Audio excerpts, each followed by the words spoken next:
according to this mind, now we're going to deal with the mind. According to our mind's supposed to be led of the Spirit, according to what the Spirit of the Lord wants us to do, based on having the mind of Christ. But this mind will lead you in a place totally opposite of what you know it should do, based on what it understands and comprehends, according to the Word and according to the principles of God. And yet the mind will battle so to the point where it'll lead someone in a place they know they shouldn't even be. And they'll be in a place they know they shouldn't be. And they'll be talking about, why am I here? Why am I here? Why am I here? Why am I here? A person might get so messed up to the point where they can battle so much in their mind to the point where they do something they know not to even do. So just not drinking, smoking weed. How about just leave? Why just leave? Some just leave the church. Mind tell them, you know not to do that, and they just do it. The mind battling so much, they just do something. They just do it. And it's almost like the person be over here thinking, that's not really what I really want to do. Why? It's almost like the person get into a place where they're like in a trance. It's like they're in a trance. They don't know what the heck they do. They're just driving down the road. But the deep part of their mind says, you know you're supposed to do this. But they're just still doing it. They're still just doing it.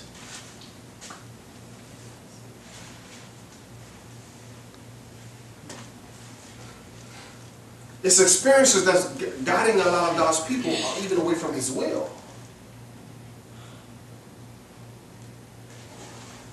You say experiences.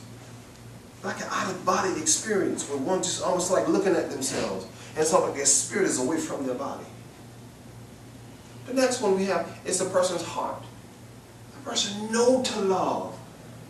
They know to show love. They know to show love. It's almost like their flesh will come out and it's like their spirit is away from their body. And it's almost like to a point where they're looking at the body that should be operating according to the spirit, but this part that's pulled out is operating according to the flesh. And before you know it, they're still not showing the love that it's supposed to show.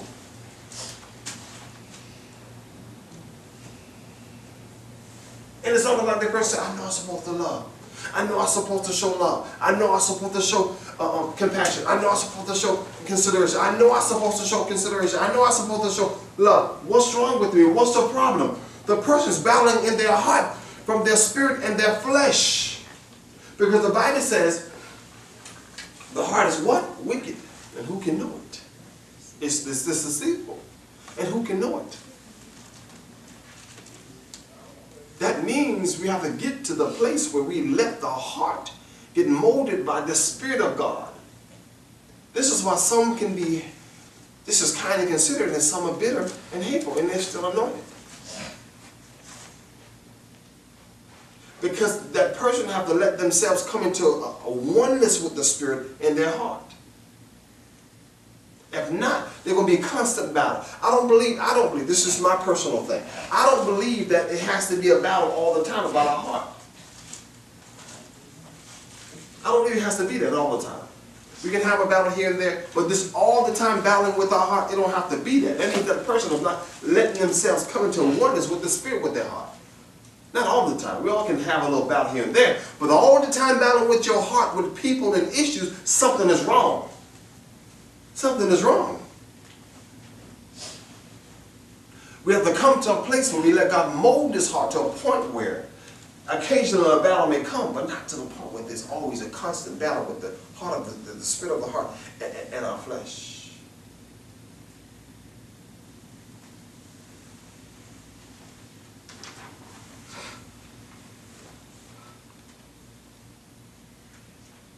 What's this next one we have? Obedience and submission. Guess what? You know how many people know that how they should submit and be obedient? But they do the total opposite. And in their spirit be talking saying, you know you're supposed to be obedient. And the flesh saying, don't do it. Don't submit to it. Don't do it. But the spirit be talking saying, you know you're supposed to submit and humble yourself. You know you're supposed to humble yourself. And then the flesh will say, don't do it. Who do you think you are? You ain't scared, you're grown. Let them know who you are. Let them know you're scared. And then the Spirit says, but you already know you're supposed to submit and humble yourself. Humble yourself. And it's this constant battle. Flesh talking, and then the Spirit talking. In a lot of cases, with a lot of His people, the flesh keep winning. The flesh keep winning. And the flesh keep winning. And the flesh keep winning. And the flesh keep winning, even though the Spirit knows what to do. See, this is what I'm learning, that it's not about what you know to do. It's about what you do. See? This is why the Bible says what? Don't be just a hearer, but do what? A doer. See, because a lot of people know the word, know what to do, but won't do it. Mm. So what you, tell me you know a lot of, I don't care how much you know. Are you doing what you know? Mm. Doing what you know makes you a doer. This knowing a lot of words, this make you someone full of word who's still disobedient and just arrogant as can be, who not submitted. Because any person who knows the word and submit to the word is what we call a doer of the word. Over here, just a person who is just knowledgeable of the word. Knowledgeable of the word is different from doing the word. And a lot of people don't understand it. They keep thinking, well, I know the word. You're going to quote scripture all day long. I prefer to know 200 than 1,200. And 1,200 and not doing, and get the 200 and no. See, I know 1,200 scriptures, okay? What are you doing with them? Can you get 200 and maximize them? It's best to get 3 or 4 or 5 and maximum. And max them out in your life. Max them 5 out. Max them out in your life. I don't care if you have to get one word, love and forgiveness, 2 words, love and forgiveness, and maximize love and forgiveness till your heart gets so pure with love and forgiveness. Don't go teaching me 20 ways to show love. Well, you ain't even maximize love and forgiveness yet. This is the foundational setup. This is 20 ways to love. Let me show you. I got this teaching on 20 ways to love. Okay, you haven't gotten to the foundation, which is love and forgiveness. So why am I saying this? It's because we got all this word, but we're not really doing a lot with it. We're not really, I'm learning this. We're not really doing a lot with this word we got. We're not. We're not.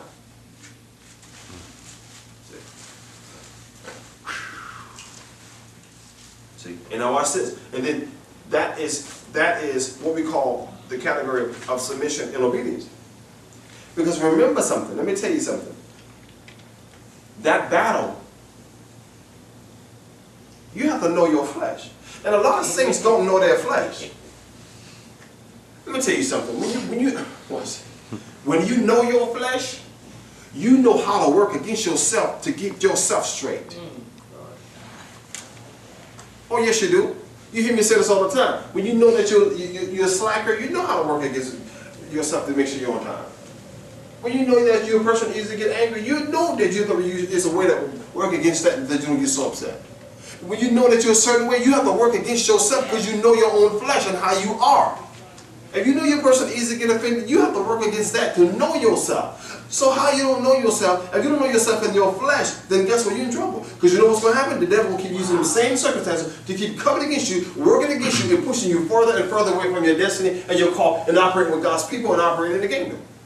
And the devil will keep on fooling you every time. You have to know your flesh that you don't let the devil use it against you. We're not talking about even dealing with people. We're talking about the devil even using your own flesh against you. See? And a lot of saints fall into that trap. We even think it's this other people. No. It's the devil using our flesh against us to get us to even be away from the things of God. See? So I have to first conquer the first foundational setting of my flesh, which is in the arena of understanding my own flesh. Has nothing to do with even getting to people yet. That's second and third. First arena is me understanding my flesh to me first. When I understand my flesh to me first, then I can begin to deal with knowing how to deal with my flesh according to people. You sit here, someone say, "Well, they just got to me. I just couldn't. Oh, I just don't understand. They just got to me. You know, I tried, and every time I deal with them, they just got to me." No, God said no. What it is, you've not learned yourself in the flesh yet. When you learn yourself in the flesh, you know how to deal with people because you know how your flesh can be with people. See? And so what you're saying is, guess what? I've learned myself in this flesh. I've learned myself. I've learned myself. So, if you're dealing with this one here, with submission and obedience, The person has to identify and say, where does my flesh line up pertaining to, or pertaining to this area?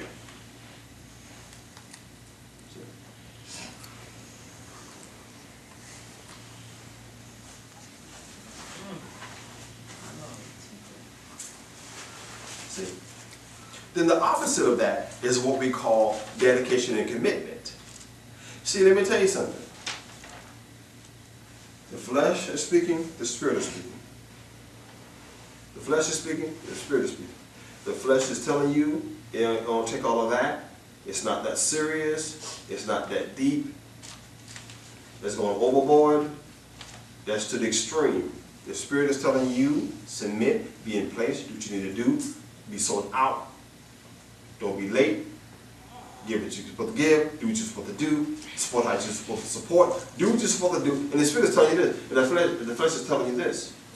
So now, when these two is battling all the time, what happens is this. You have to decide what you're feeding and what you're catering to. Because if you don't monitor what you're catering to before you know it, even though if you start doing something, you can actually still operate in part of the flesh, part of the spirit, and then stay in the middle, which is what we call what? Carnality. Where you don't leave total to the right, you don't leave total to the left. You stay right in the middle. Where you're comfortable and begin to operate somewhat in the spirit, somewhat in the flesh, and you become carnal as an anointed vessel. And this is where a lot of saints are right now. They're not totally in the flesh, even though we have many that are, and not totally with the spirit, but they're right in the middle. And they're saying, I feel more comfortable in the middle. Because over here in the spirit part, I got to be totally deep and sold out, and I'm not up for that. Over here in the flesh part, if I know if I do this, people reject me and want to have nothing to do with me. And they begin to say, I'm living sinful and evil and wrong. And they begin to shun me. So I still want to be accepted as a man or woman of God. So for that reason now, I'm no fool. I stand and want someone in the middle. That I can feel comfortable and still seem spiritual and not too fleshly.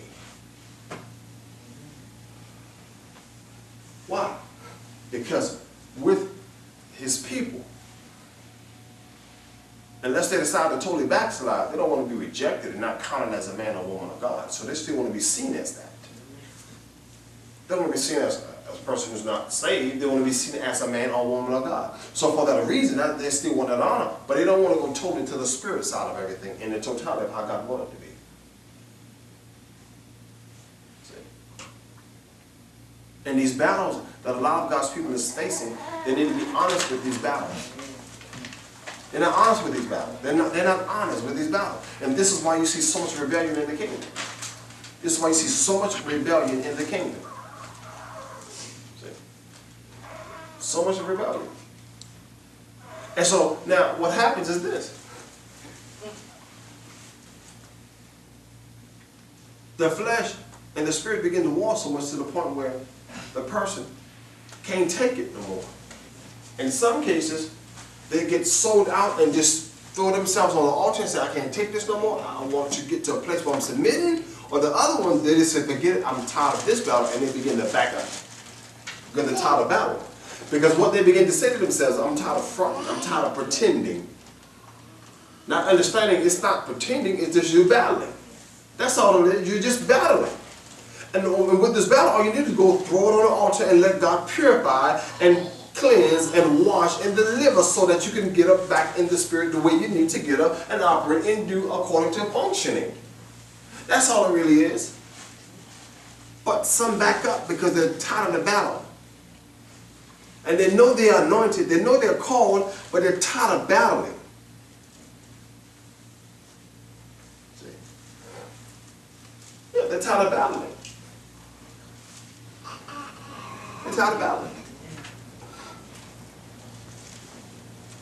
But I tell you something else. With that, it's best to give in to what God is actually trying to get out of you, which is getting you to operate in the spirit.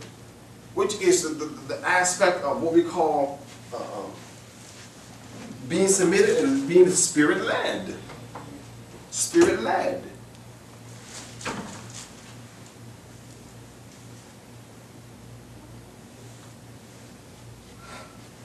Spirit-led. See, so now that's dedication and commitment. And then we have submission and obedience. The next one we have is this. And this has a lot to do, because when you think about what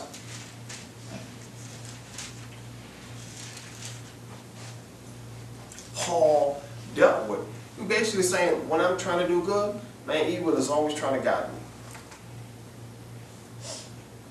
You know. And when evil tries to take over, that good in me just kick back up and say, no, you don't. It's a constant battle. A constant battle. A constant battle. Because the war and the spirit and the flesh war. They war against one another.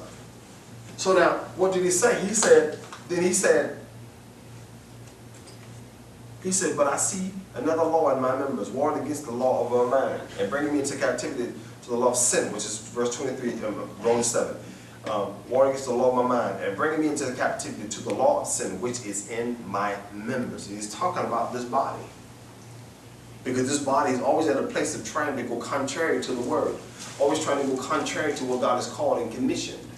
But we have to keep it subject by keeping the word on it and what we call proclamation and declaration, by speaking against it and speaking over our body. We have to speak over it. If you don't speak over it, then guess what? Through not having his word, not confessing, not staying in prayer, that's consecrated when led and when necessary, and staying away from the things we need to stay away from, the flesh will go in places they don't need to go into. It would go and do things it shouldn't do. That's what it would do.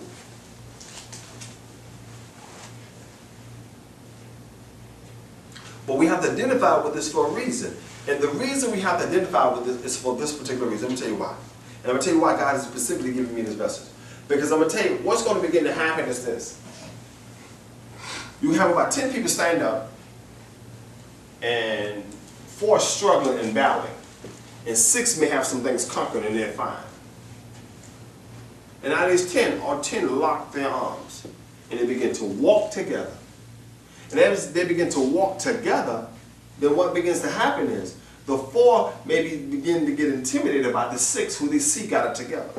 And the 4 begin to struggle with themselves and say, hold on, I don't know about it. And begin to draw back because of intimidation of seeing the 6 have it together. See? And what's going to begin to happen is God will begin to lock everybody up. But then that 4 will have to start being honest about where they are before they can really go forth with the other 6. Because God's trying to break, what he's trying to do now with his people is get his people to be transparent and real about where they are. Because a lot of people don't want to be real. See, this power we will operate in this day and this time that we're in now, you got to be real with you. You got to be real about where you are. You got to be real about what God is doing with you. When led, we understand, when led, but you cannot fake the funk in this hour. You can't fake the funk. You got to say exactly where you are according to the leading of the Spirit so that others can be delivered. Because many are struggling, and if you keep putting on a facade like everything is fine and nothing and everything's not fine, then what begins to happen is that people begin to say, man, you preach your okay message. The message was powerful, but it ain't really ministered to my life.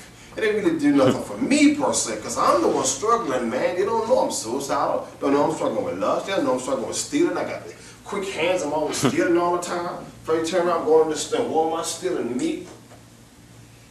So you turn around, down the aisle, putting something in my jacket. My hands quick. Can't get me, before you know, I can't get my eyes off of men. I can't get my eyes off of women. Lord, every time I turn around, I gotta have them trying to get me a female. Every time I turn around, I'm trying to get me a man. I'm struggling with this kind of stuff. Is someone gonna be real about it? Even though she's the evangelist or the first lady or the prophetess in the church, can she talk about and be led of the Spirit and tell where she was at one point, where she was and where God led her from and got her from, to the point where she can help bring deliverance to me? I'm struggling. And then when God wants all 10 of us to go together and lock arms go together, I'm struggling with this stuff before I leave here after church and get ready to go get me a man. After I leave him, get ready to go get me a female.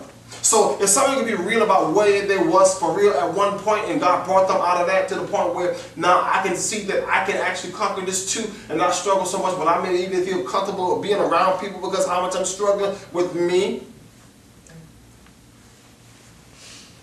And that's what's happening in this hour. God's going to begin to raise up people. But then he's raising them up, he's going to begin to show them themselves to a degree where in the midst of their battle, they're going to have to start being real with them battles. You're going to have to be real with those battles. Because if not, it's going to end up, like I said earlier, snuffing them out, meaning putting them, the enemy going to pull them to the side. See? The enemy going to pull them to the side. What's the whole point behind this story? The point behind it is in this hour, and we want to go forth, that means we have to let the transparency of God come forth out of us to bring deliverance to his people, that we can be free even more. Because the more, I'm going to tell you something now, the more you begin to cover up your battles, the more you battle. The more you cover up the battle, the more you battle. Because I'm going to tell you why. Because the reason why, because it intensifies. The warfare intensifies. It don't let up. It don't let up. It let up through freedom of the spirit based on releasing it and getting free through deliverance, through being on the altar, through confessing, whatever you do to be free so that you can get past the battle. You can't get past the battle lying. You can't get past the battle lying. You lie all you want to, the battle will intensify. But you know you can be like this. You can't hardly keep still because the battle will be so great on you. It will be so great on you. If you can't even hardly keep still, it will be so great. The battle will be that great.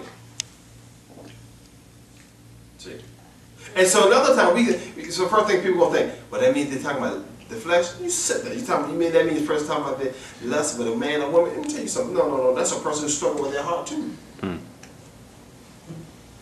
No, they're intensifying a person struggling with their heart too. First thing people really think, oh, that means that she want a man, he want a woman. No. 10,000 times no. That's people who in their flesh, just like that, struggling with their heart too. Just like that. Because there's, just like the man, person with the person, man, women, and struggling in that area, same way the person with their heart who can't be around people because their heart's struggling so much with hate and unforgiveness. It's no different. Same thing. The battle, that means you have to admit and acknowledge and reconcile with people, because if you don't, the more you don't reconcile, the harder the heart gets. And the more the battle gets, and trying to get the heart right, but they keep battling, trying to stay in this hard place. So the quicker you admit and acknowledge that you struggle with unforgiveness and hate and bitterness with somebody, the quicker you can get delivered, get past the battle of that. Because if not, it's going to stay harder, and then it's going to intensify, and before you know it, the devil will make sure to do something else, and it's going to make the battle harder and harder and harder, and before you know it, the devil will make sure they do something else again, and before you know, you battle so much to the point where you can't even praise God.